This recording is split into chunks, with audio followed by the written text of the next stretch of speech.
Hello, equestrians. Welcome to another podcast episode. Today, we're going to talk about how to use yoga as an equestrian to help you and your horse transition into the fall season. For a lot of equestrians, this means friskier horses. They might have extra energy. They might be a bit spookier because of wind.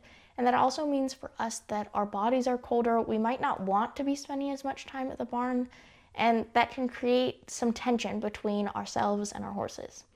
So hopefully what I share with you today can help you find more ease as you transition from summer into fall, because it's a big transition, especially if you live in the Pacific Northwest like me. First, I want to provide some information about ahimsa. Ahimsa means non-harming or non-violence. Now, we immediately think that ahimsa is meaning to not be aggressive, to not act in a harmful way towards others. But oftentimes, ahimsa is more about how we behave mentally and with ourselves. Ahimsa is essentially a way of practicing self-love or kindness towards ourselves and our animals around us. So using ahimsa with our horse is all about recognizing that what worked last fall season or during the summer might not work anymore in this current fall season. And it's about accepting that and still loving ourselves and our horses in spite of it. So ahimsa this season might look like your horse needs more time to warm up or get exposed to whatever's new in the arena, the sounds. You might notice that instead of going for a ride first thing of the week after they have days off or after you haven't been to the barn in a couple of days, it means having a groundwork session or taking them for a hand walk rather than just immediately hopping on their back and seeing what your ride is. So that's just one way to practice ahimsa. It also means practicing non-harming with yourself, possibly through taking a little extra time to warm up. I have a free short rider standing warm-up on my website. It flows through mountain pose, some open arm twists, as well as a standing figure 4. Usually it's done supine or on your back. And this helps to activate through your core, stretch out your hips, get your torso moving before you hop on your horse. This might mean that the looser you are, the more your horse can relax, even if the wind is picking up, it's a bit of a colder day, there's that autumn chill, and they're just a little more on edge. The second thing I want to offer from yoga philosophy is to practice brahmacharya or moderation.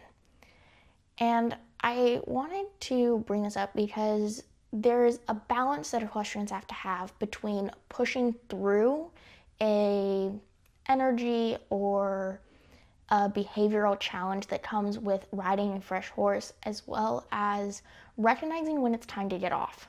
I have been on both sides of this coin. My horse Bo is now retired, but please believe me when I say he is super weather affected. He changes with the weather. If it's been warm for a while and then it's a chilly day, he's gonna be fresh. He's been retired for 4 years now, and I still know this about him. I do not get on him when the weather has changed unless he's showing me that he has a calm energy. But when I was riding as a hunter jumper, equitation rider, and training, this meant most days he needed a lunge before I could get on him safely. He just had extra energy. So for me, there was a moderation between when I would get on immediately and when I would choose to lunge or spend a little extra time getting the energy out or reconnecting with him through groundwork. Even now, I practice this moderation between really wanting to get on and ride, because I don't do that super often with him in retirement. And by riding, I mean taking him for a trail ride, a 15-minute walk. But there's this moderation between wanting to do that and wanting to keep myself safe, especially knowing that his body is more limited because of his arthritis. That is the reason he's retired, at least from jumping 3-foot plus fences and being ridden in a competitive training program. So brahmacharya is about moderation.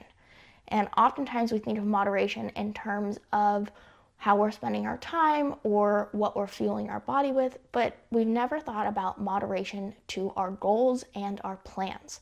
that is why I want to approach equestrians with this idea of brahmacharya, especially as we're transitioning into a colder month. I noticed, at least with Bo, once we're in the cold season, he is a little less affected by the weather because it's the new normal. And I noticed this in myself too.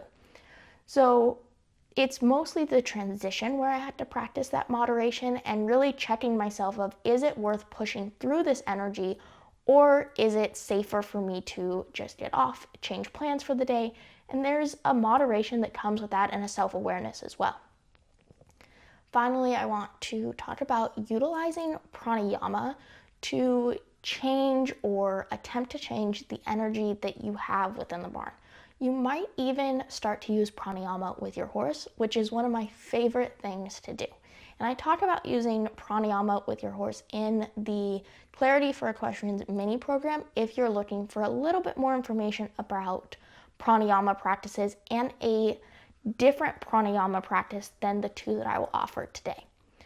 First, I am going to offer a energizing pranayama practice. I don't know how many people would be using this with their horse in the fall when they tend to be friskier because the weather is cooler. But oftentimes in the fall with the gloomy days, as a rider, I can feel a little low on energy. So there's a couple different pranayamas you can use, but the first one I want to share with you is a inhale and exhale breath control practice. So you're going to inhale twice shortly through your nose and exhale once for a longer time through your mouth. It's going to look like this.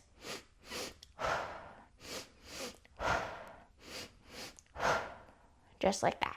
So this pranayama practice, you can start slow and slowly build up quicker over time.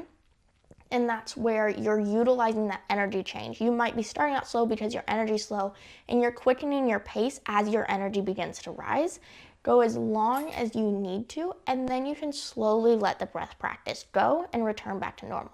That's one way you can use your breath to increase your energy. The second way that you can increase your energy is actually by using your hands at the same time as your breath. So you're inhaling and you're rubbing your hands together. Take an exhale out, inhale in, cultivating energy within you, exhale out. Every inhale, think about growing your energy from within, exhale out, inhaling and exhaling as much as you need before you're ready to end with a big exhale, dropping your hands.